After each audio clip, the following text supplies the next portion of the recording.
Hey Blackhawks fans, Chris Vosters here, and welcome to the latest episode of Blackhawks Insider, the official podcast of the Chicago Blackhawks, presented by ChevyDrivesChicago.com. Drive what Kane and Toews drive. Speaking of Jonathan Toews, coming up on the podcast, we'll talk with the captain himself. We also recap the past week's events and look forward to the much-anticipated Father's Trip to Southern California. Much more coming up on the podcast, presented by ChevyDrivesChicago.com. Drive what Kane and Toews drive. And welcome in. I am delighted to be joined by Caley Chelios on this week's episode of the Blackhawks Insider Podcast. Caley, hello. How are you? Hi, Chris. It's great to get some one-on-one time with you this week. It is. You know, we kind of had some one-on-one time over the weekend in Winnipeg. I mean, that was a short trip, but did you have the chance to partake in any Canadian-related activities or try any Canadian-related foods or snacks? I wish I did, but I feel like you and I were both being lazy Canadian visitors. We did room service Friday night, attempted to get dinner, failed, and then we had the matinee in the morning. So I will say I think I got my first good night of sleep in a long time, having two kids in the hotel, so I'm not going to complain. Good. How was your night? Room service as well, you're right. However, I do feel that I can stamp my passport credibly because I did take a bag of Lay's ketchup chips off the plane through customs and back into the United States. I will say that I love ketchup chips. Got to be my favorite Canadian snack. And I think they would fly off the shelves if they were offered here in the United States. But, you know, it's just a good treat when you go north of the border. I don't like them in particular, but I could smell them all up and down the plane. Everybody was getting after it, and I suppose you were one of the leaders in that. So I like that everybody likes ketchup chips, so that's cool. Yeah, I'm sorry if the smell was bothersome to you. It was nice. It smelled like Canada. Well, thank you for being a good sport about that. You know, never a dull moment when it comes to covering the NHL and especially the Blackhawks. You know, in that Winnipeg game, we saw, believe it or not, the fourth goalie of the season for the Blackhawks take his turn in net, and it was unexpected. It was Dylan Wells who came in for the injured Arvid Soderblom to start the third period. Dylan Wells, not a guy expected to, frankly, be anywhere close to the NHL roster at the start of the season, but with injuries really ransacking that position group, here he is. And you know, I thought he did pretty well. That's a good Winnipeg Jets offense, and he only allowed one goal, and it really wasn't his fault by any means. I thought Dylan Wells did a really good job in certainly unexpected circumstances. So I made the mistake on air of thinking, because we weren't told that Soderblom was injured, I thought that this was just a coach's decision. They were down. They were getting beat pretty bad. I thought Richardson was just trying to send a message. And John Weideman made a great point, too, that this might be the only time Dylan Wells ever gets to see an NHL game. And they're already down two of their starters. They don't want to injure Soderblom in a game that they're getting crushed in anyway as it is. So I kind of thought that's what was happening. And having said that, he let in one power play goal on, again, another seam pass that goes through to Nate Schmidt. Nothing he can really do on that. And then he made 12 or 13 saves the rest of the game. So you're right, Chris. I thought it was a awesome moment for him. Jake McCabe gives him the puck right after, and he performed really well. Who knows? I mean, his numbers weren't great going into the game. There weren't high expectations, and yet I think he definitely exceeded all of ours and did a great job in net for them when they needed him. So it was impressive to watch. Well, that's very honest of you to kind of take us into how things went down from your perspective as far as learning the goalie situation on the broadcast. It certainly caught me by surprise, too. However, not to brag, there are some perks to calling a game with Troy Murray because he knew, right before we were coming back on air to start the third period, he got wind from one of the athletic trainers that Soderblom was not coming back into the game. And so fortunately, he was able to alert our producer, Mitch Kersner, who got cameras on Dylan Wells warming up in the tunnel before the start of that third period. But it was still very abrupt for us on the TV side. There was a really touching moment too after the game ended, and again, it was a 4-0 loss for the Blackhawks, but the team came out and sort of processed in front of Dylan Wells from the Blackhawks bench, just giving him kudos for a job well done in his first NHL appearance. And Troy and I were talking about this on the air, Caley. It's a really select group of people to have ever played in an NHL game. The number is only a little over 8,000 people in world history have ever played in an NHL game. So it's a very select club that Dylan Wells is now a part of. And we actually saw a similar situation play out in the league with another organization, the Toronto Maple Leafs. They called up a goalie from the NHL by the name of Keith Petruzzelli.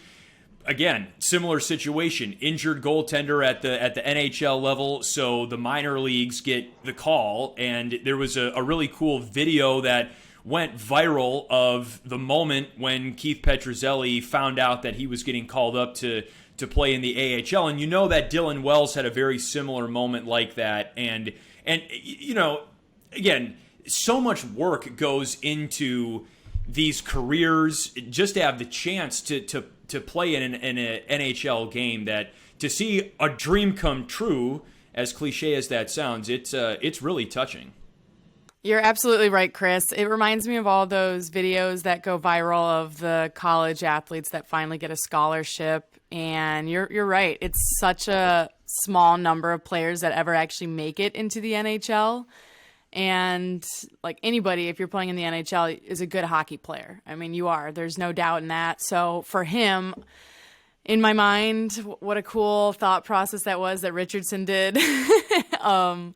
Having not known that Soderblom was actually not feeling well. But either way, really, really cool for him and Petruzzelli as well for the Marlies to get that call up. Both will probably be short-lived, as Peter Mrazek for the Blackhawks seems like he's doing well in his progression and should join the team on the upcoming Father's trip. And then on the other side of things, Murray for the Toronto Maple Leafs looks like he's going to be practicing and get back in net too. But those little moments are big emotional moments for players, for teammates. They can really bring guys up. And after a loss like that, that was definitely single-handedly the biggest and maybe the only bright spot that came out of losing in what was maybe a loss that we saw coming. They were kind of due for one like that after how many good games they'd played, tight games they'd played. That was a really big and exciting moment for Dylan Wells and his family too. Totally. And his reaction was great. He had a lot of media attention before and after the game. It was just cool seeing him walk onto the team plane. I mean, he could hardly keep the smile off his face, and I don't blame him. And I understand how he feels in a sense. I mean, I remember when I went on the team plane for the first time for my first Blackhawks game. Funny enough, it was 1 year ago to Winnipeg to play the Jets. It's a thrill. It really is. And yeah. And it was just a really feel good moment involving Dylan Wells, and certainly hopefully there's more in store for him at the NHL level going forward. Well, and a lot of times I was going to say too, Chris, a lot of times they don't know, right? So like a lot of times coaches will tell the players when they're going to go in for a game like that so that their families can fly in and give them some time to get in there. But it's got to be even more of a rush to not expect to have to go in and then be thrown into the fire just like Wells was in Petruzzelli. Yes, totally. And you mentioned goaltender Peter Mrazek coming back. His return is now imminent from a groin injury. But you said something coming back for the Father's trip. I think that would be a good time to tell the audience what exactly that's about. So what's the Father's trip about, Caley? It's crazy. The Father's trip's crazy. It is so fun. I've gone on, when I was in Tampa Bay, I went on pretty much every Father's trip. They usually pick great cities. So this year the Hawks are going to be going to LA.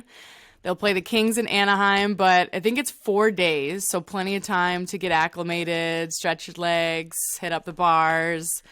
It's definitely one of the best trips, like from a player's perspective, and they'll all tell you in their interviews, but to be able to bring their dad on a private plane that's stocked with food and drinks and then put him in a 5-star hotel, it's like the one one time a year that the fathers get to join them on the road, see what it's like to be an NHL player. And the players will all say, like, all the years that they spent driving me to the rink and doing all that, this is finally a great time to be able to pay them back. Some of these fathers, like Kane and Toews, have now gone on, I don't know how many, I'm eager to hear, but it never gets old, and it's a good time. They definitely kick their feet up and let loose for sure. I'm very eager to meet all these dads. It's a new group of dads for me, and it's such a great way to get to know their sons better. It's really like take your dad to work week. Yes. And I know that my dad and me as well, I was thrilled to just get to invite my dad on the father's trip, and I know he's really excited. And listen, this guy you could probably count on one hand the number of times my dad has gone clothes shopping for himself, but you can add the father's trip to that list. I mean, the guy went out, he's got new shoes, he's got new pants. So I actually think my dad is probably going to look, I think his fits might even be better than mine, as hard as that is to admit on the trip. You can borrow your Gucci's. I mean, yeah, but I saw some of the outfits that he's put together, and some of the new shoes that he's gotten. I'm like, Dad, that's actually cool. So I don't know. He might one up me on the father's trip. You can be the judge of that, Caley. You can be brutally honest with me. Definitely judge your guys' outfits. I'd love to. But Dad's stepping one up. You got to bring out the Gucci's for the dad's trip. That's the fun thing too, is all the dads come from like smaller towns or not flashy. Like I fly private jets very often. So it's every time it seems like they're kind of taken aback. I cannot wait to meet your dad though, Chris, and get to know Mr. Vosters a bit better. I'm so excited. What's he like? He's fired up. Well, he's a physician and actually a sports medicine doc as well. So he's really excited to meet Dr. Terry, the Blackhawks team physician, and Mike Gapsky, the athletic trainer of over 35 years. So that's kind of like where my dad kind of geeks out when it comes to the medical stuff. He's been a family practice sports medicine doctor for as long as I've been alive. So, but he's looking forward. He's a new hockey dad, relatively speaking. So he's looking forward to learning more about the game, and certainly being around some hockey lifers will be a great experience for him. Some great exposure to the game for him. So I'm excited for him, as a matter of fact. I'm excited for him, and I'm excited for Dr. Terry. I've never heard anody say that they were so excited to meet the medical staff on their way to a team trip. So go, Mr. Vosters. That's awesome. Whatever you want, Dad. Whatever I can help you with. Just, however I can make the father's trip. I'm sure they'll exchange a lot of medical stories. Yeah. It's its own language. That's for sure. How about your dad? I mean, your dad has certainly been a part of a lot of father's trips, but yes. As you said, they never get old, right?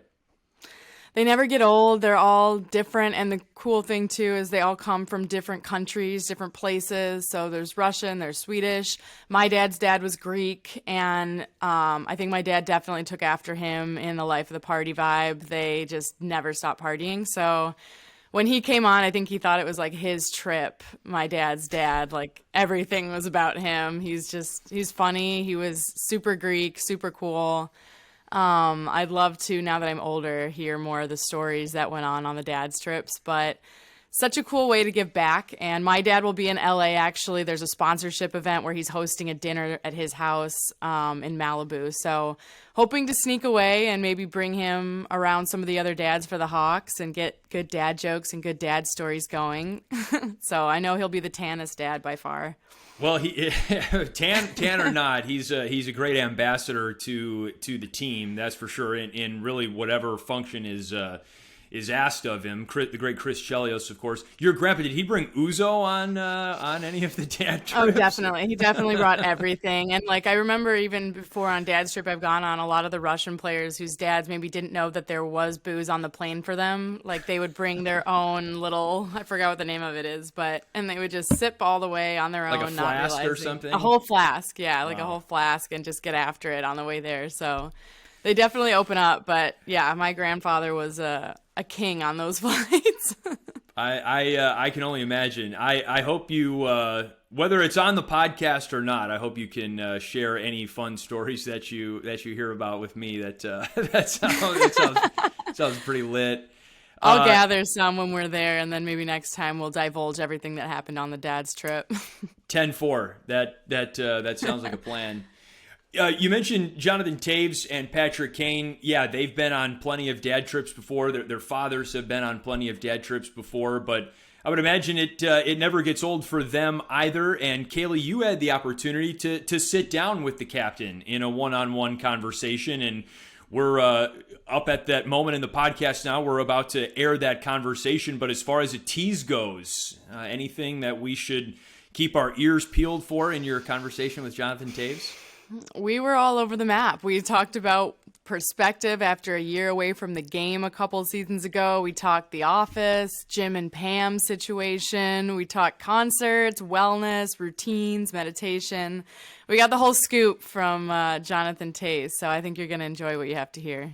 Yeah, and fans will soon find out, if they haven't already, that it doesn't take long for Caley Chelios to work in an Office reference to any conversation, no matter who she's talking to. So I'm not surprised to find out that The Office came up when you were talking with the captain, Jonathan Toews. And for the record, I know that you're not asking me, but I will say that I am of the opinion that Pam is more America's sweetheart as opposed to devil in disguise. I'm pro Pam in that. I know. I think that really caught him off guard. I will say he was very taken aback that was even a thought. And I understand your perspective. I also feel like I am part of The Office. Like, I feel like I am in The Office with how much I've watched this show over the last 8 years. So it has very much bothered me, some of the little things that Pam has done over the course of her relationship, getting to where her and Jim. I will say I love Pam, America's sweetheart for sure, but her antics while Jim put himself out there and she just denied, rejected, and withdrew for years just drove me crazy. So I don't think Toews had any idea what I was talking about, but his reaction was pretty funny. Well, without further ado, here is Caley Chelios with Blackhawks captain Jonathan Toews.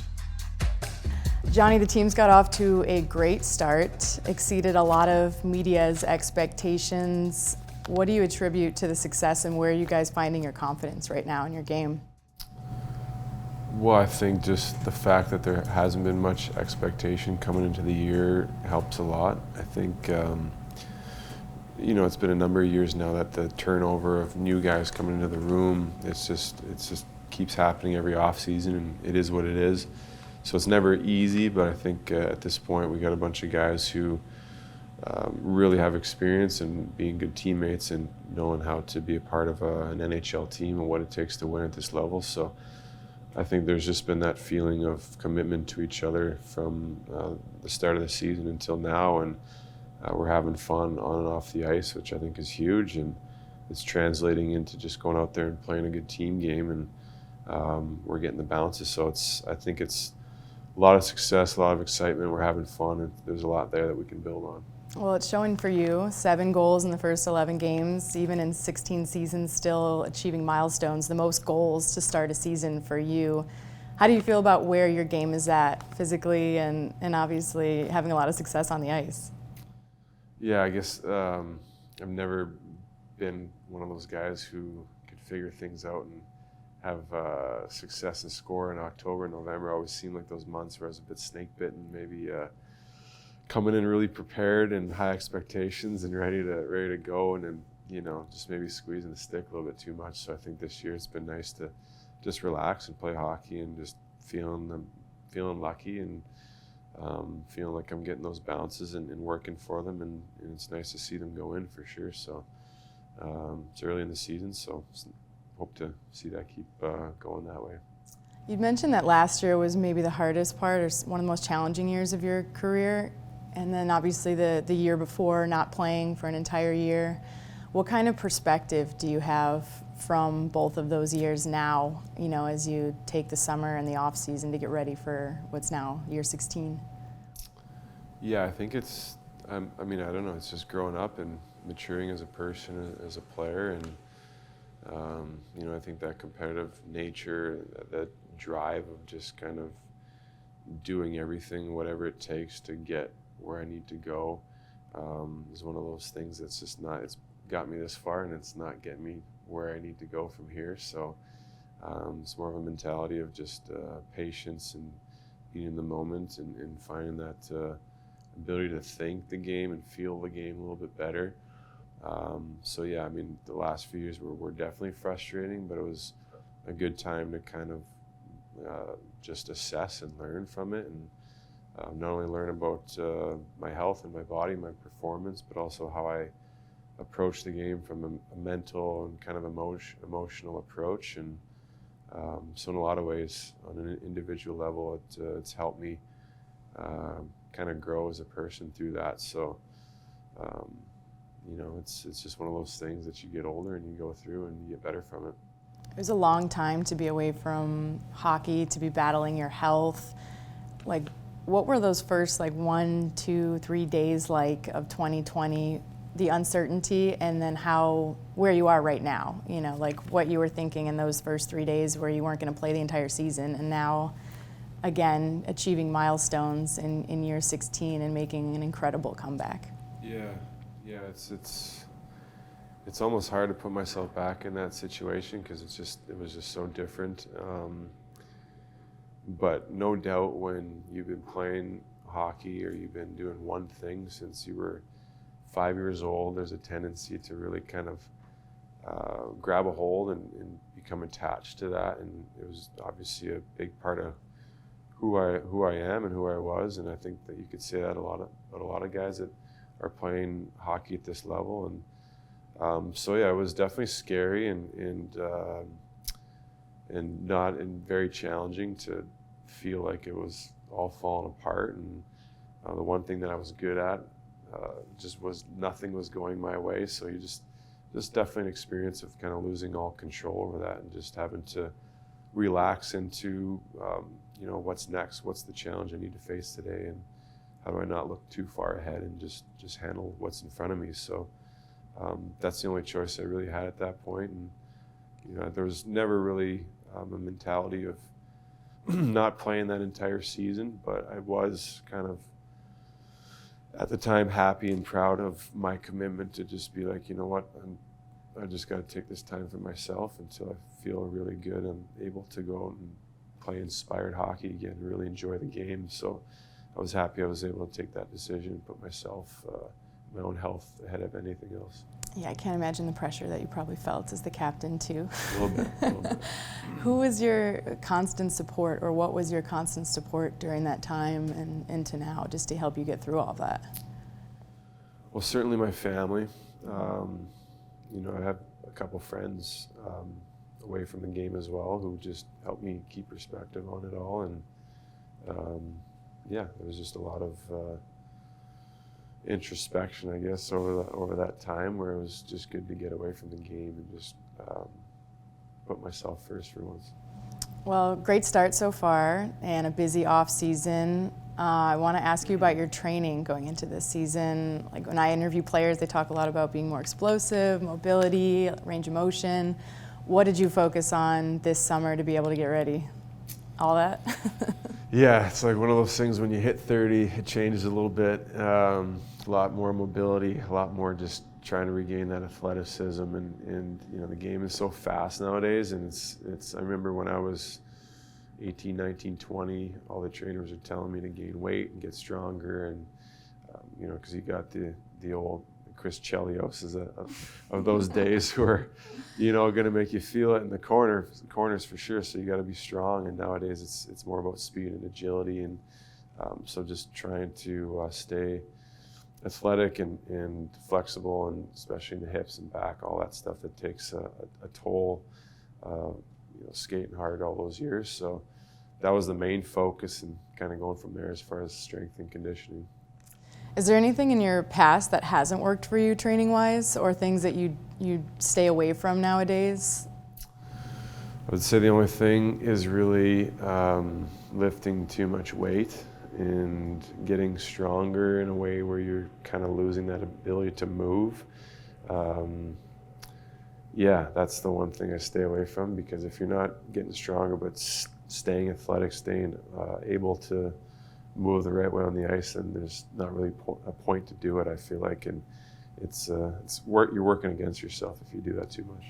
What about nutrition? In the last 3 years, I'm sure you've learned a lot about your body, your health. How is the way you eat and your wellness in that sense changed? What do you eat? Pretty simply, honestly. Just a lot of vegetables, some starch, some protein, just keeping things simple. And I think the biggest thing for me, again, having gone through what I went through, is just the focus on the immune system and your stomach and your digestion, and everything kind of stems from there. So other than that, I'm not going to share too many secrets. So will you tell us your wellness, like your routine? If you wake up, go to practice or a game day, what does your morning routine look like? Do you implement any kind of wellness tips or tricks? No, nothing other than just drinking water, maybe some magnesium and electrolytes, stuff like that in the morning. I think for me, especially starting the day, has nothing to do with nutrition really, but I think meditation has been a big part of that, just starting the day off right and getting yourself in a place where you're just in a good mood and connected to yourself and just ready to enjoy the day. So I think that's always the way I like to start things off. Do you do that through an app or just on your own? It's on my own mostly. Are you pretty good at it? I feel like it's really hard not to think about anything when you're meditating. That's true. That's true. What about regular day-to-day? Like when you think about yourself as a rookie, 20 years old, go to practice, come home, maybe play video games, shop. What do you do now on your off days? What does it look like? Similar? Yeah, it's probably more boring than when I was 20 playing video games every day. I don't know. I feel like there's always stuff to do around the house, or things going on with the team, or phone calls. Maybe just relaxing too, walking around Lincoln Park, just listening to music, things like that. Just trying to get my mind off of hockey a little bit and just decompress a little bit. Big concert goer. I've unintentionally run into you at 2 this summer. What did you think of Metallica? I liked it. I was pleasantly surprised. I mean, it's not like, I love Metallica, but it's not like what you're going to, it might be what you turn on in the car on the way here when you're driving to work in the morning, but...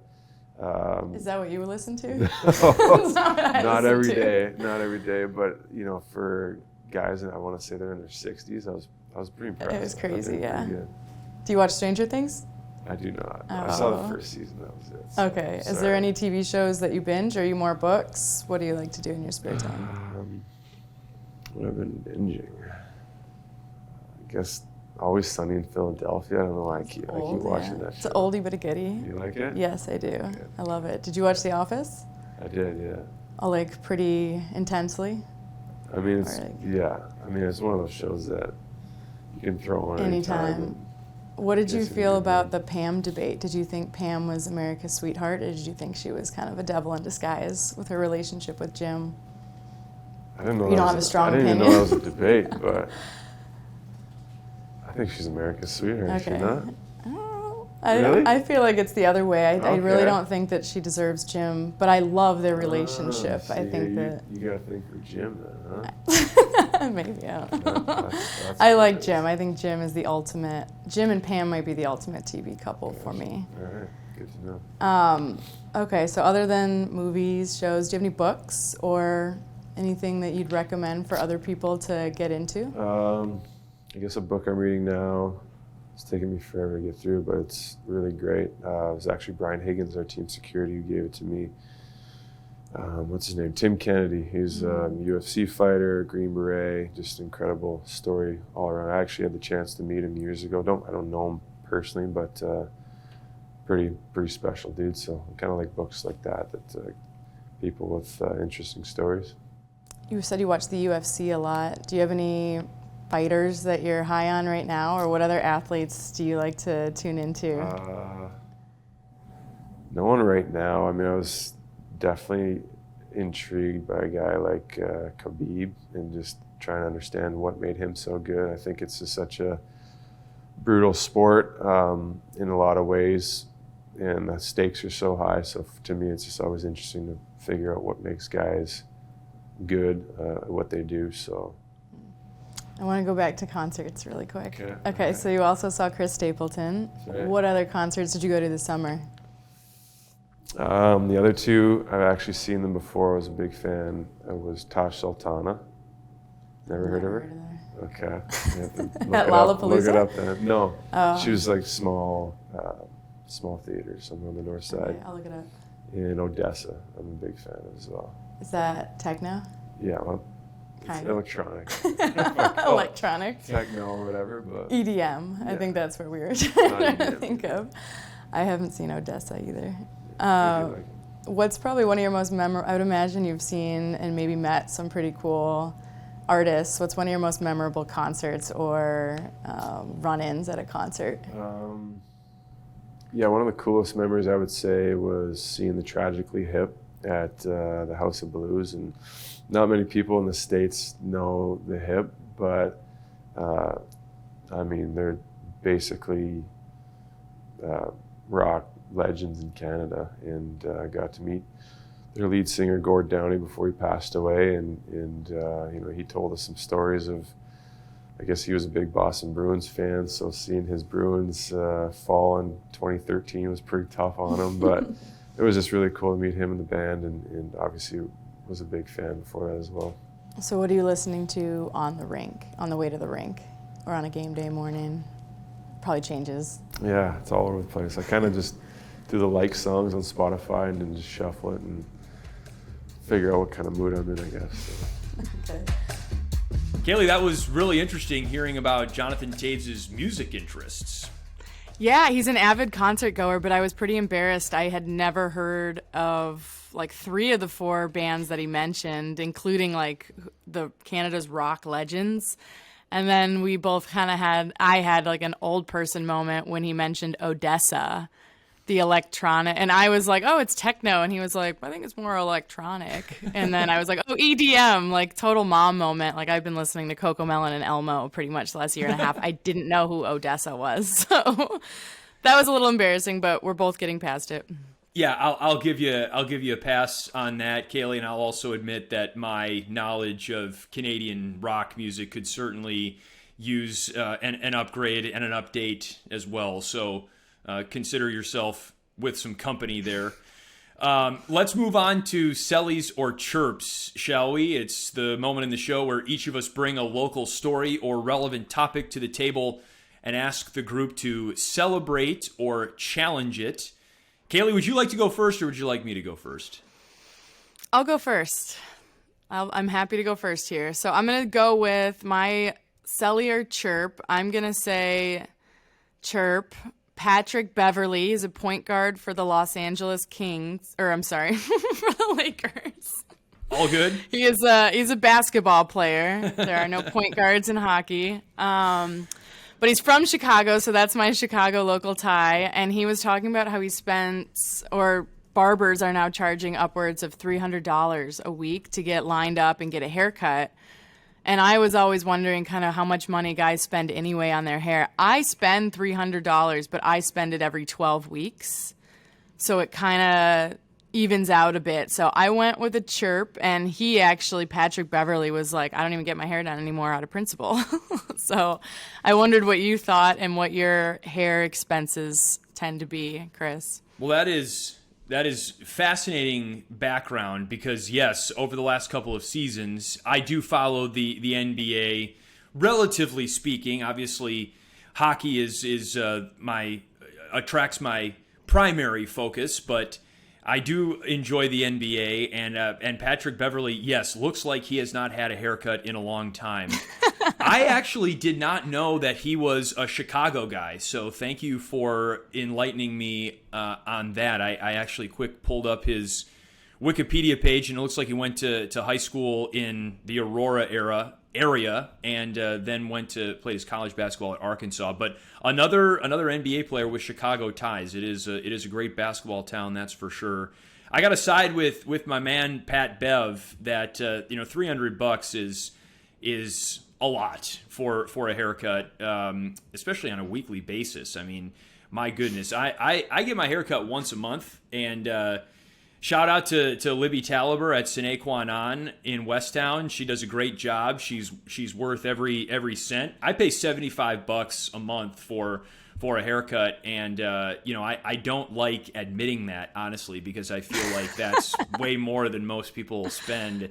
But hearing what life is like for Pat Bev, I guess I'm actually coming out ahead. But $300 especially for a touch up, that's a chirp for me for sure. Okay, I'm on board with that. And you kind of remind me of Ryan when he gets the big promo. He gets the $200 haircut and expects everyone to notice the difference. But you just proved to everybody that $75 is fine and adequate enough to get a nice new haircut, Chris. Thank you. I'm gonna now show up to Blackhawks games with a beard like Ryan, and maybe or maybe I would be like Michael Scott copying Ryan with the. I like with the that beard. better since Ryan ended up committing some criminal. I can't remember what his app was or whatever he was doing. He was committing fraud. Yeah, committing fraud with like basically double counting online sales. Yes. So. Poor Ryan. We're double counting your views on TikTok and Instagram. Yeah, that could be what's next for you if you get a bigger haircut, Chris. There you go. That's I've hacked the algorithm, and I'm gonna end up in TikTok jail if I'm not careful. So yeah, good call. I'll have to watch out for that for sure. Okay, my Selling chirp is actually related to the Powerball. Record number close to $2 billion was the Powerball jackpot. And my question for you, Caley, is would you so I guess like what would the Selly or the chirp be? Would you take a lump sum payout if you were the Powerball winner, or would you take the annuity payout and get paid out on an annual basis? Which would you do, I guess, is my question for you. I'm so glad you've asked this because I'm a Powerball addict. I had an addiction to scratch-offs for a long time. I definitely would take the lump sum. I've thought about this many times, how I would win, where I would win, on my couch, nobody around me, taking a lap in my backyard because I'm so excited. But I would take the lump sum and I would invest, put some away for my kids, and then, do what I want to do with my money. And I would not take the what you're supposed to get annually. That's not really my route. So I did download the app recently, so I'm definitely going to be bleeding out more money with the Powerball so that I can play on my phone now without having to go to the gas station anymore. I felt like I was the last person to find that out. So what would you do, Chris? What would be your Powerball dreams? I think I think I would take the lump sum as well. And part of me was thinking like, look, hopefully, knock on wood, I mean, we won't be in this inflationary cycle forever. But I mean, look, if it continues, then your money is losing value as time goes on, right? So I mean, take the lump sum now, and I would invest. I would just reinvest 99% of it. Put it into into a government bond or something like that. And I mean, buy the market, Chris. Yeah, exactly, and be set for life. So, but here's the other thing too. And I was listening. I was listening to the radio the other day in the car, and they were talking about this. And I know you make fun of me for listening to the radio in the car, but I was doing it again. It was a wild move. Yeah. And they were saying that, look, if you win the Powerball, you really shouldn't tell anybody. I mean, be completely anonymous, because you open yourself up. If you go out and accept the press and attention and everything like that, you open yourself up to a lot of people who nefariously will come after your money, and it can kind of bleed you dry from lawyer expenses alone, just trying to protect your money from all the people who try and sue you for a piece of it. So they, really, I think the best thing to do, it sounds like, is if you win the Powerball, don't tell anybody, find a lawyer and take care of it first before you decide to announce, if ever, that you have it, which is kind of a shame, right? And I mean, that would be really hard to do, to keep that a secret. I'm with you. I feel like you listened to the radio. I had a conversation the other day. I've always thought, because I told you, I've won a lot in my head. And I'm always like, well, if I won from a gas station, what if I go to the gas station and I'm like, hey, I want $1.2 billion. They're going to kill me on the spot. But you're so right. I learned yesterday that you don't go to the gas station where you got the winning ticket. You call a lawyer first. Then you go to wherever. There's actually a designated place that you can go to accept your money. They're not just going to direct deposit a couple bill into your bank account the way in my head is what was happening. So that's a great point. Anonymity is important. Anonymity. Yes. Anonymity. Oh, Chris, it's really early. Give me a break. This is like a Nemo situation. Anonymity. It's hard to say. Hey, actually, not to get completely off topic here, but ask if you want a funny joke, ask Troy Murphy to say 1,000th. Troy Murray to say 1,000th? 1,000th. Ask him to say it because he can't, and it's really funny. I love that. Okay, I feel a little bit better. I have confidence now. Anonymity. Shoot. Anonymity. Say it's like I think you're saying it with an extra N, and it should be with an M. Anonymity. Anonymity. Yeah. Yes, anonymity. There we go. It's crucial when you win the Powerball. So, hopefully you and I win. I haven't checked my numbers, but I'm guessing I didn't, based on nobody saying that somebody won yet. Yeah. Well, I guess we can make some kind of pact, if one of us wins, I'll tell you and you can keep it secret for me. That would be the best kept secret of my life, but I hope you win. I hope you give me a cut if you do win for keeping your secret. That would be well deserved, Kaylee, for sure. Okay. So yeah, consider that done. And any kind of pocket change you can throw my way when you win the $2 billion, I'll take. I'm gonna buy some more tickets after this, just for this. I think why not? Yeah, we're kind of speaking it into existence here. I think is where we're going. Listen, this has been a lot of fun. We are just about out of time on the Blackhawks Insider Podcast's latest episode. We were talking about the Father's Trip earlier in the show, and that's definitely going to be part of next week's episode as well. Don't want to give away too many details, but Kaylee, I think a father-son duo interview is going to be in the cards for next week, so that'll be a lot of fun. Oh, big time. I can't wait to get to know everybody. And you're right, we do have a really good father-son duo with very entertaining and exciting lifestyle on this Blackhawks team. So you guys are going to really love hearing from them and all their stories, because I've met this father in particular a few times, and I can't get enough of him. He's one of the most entertaining people, and he just knows everybody. So I think we're going to get some good stuff, including the GOAT in some eyes, maybe not for you, Tom Brady. That's okay. I'm okay with putting Tom Brady in the GOAT position. I'm certainly a fan of his, even though I am also a Packers fan. Yes, I know, and there's a lot of dancing on my grave right now for Bears fans, and deservedly so. The Packers stink this season, but that's all good. That's all good. Any final thoughts, Kaylee? We good to go? Looking forward to the trip to Southern California, and we'll touch base at the rink and certainly talk next week. I can't wait. I can't wait to meet your dad, Chris. That's the most excited I am to meet one of the fathers so far, especially his interaction with Dr. Terry. I will be sure to make sure that he says hello, Kaylee. Thank you. Thank you to our listeners for tuning in. Thank you to our producers behind the scenes, Nick Song and Trevor Bray. Thank you to Carter Baum, who is being a very good American and voting today as we tape this podcast. We will hopefully have Colby Cohen back with us next week as well for at least a portion of the show. And again, be sure to tune in next week for the Blackhawks Insider Podcast Father's Trip Edition.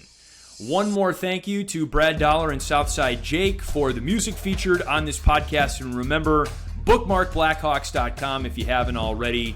Great place to go. More content always available on Blackhawks.com. For Caley Chelios, I'm Chris Vosters. Thank you so much for listening to the Blackhawks Insider Podcast, the official podcast of the Chicago Blackhawks, presented by ChevyDrivesChicago.com. Drive what Kane and Toews drive. Have a good week, everybody.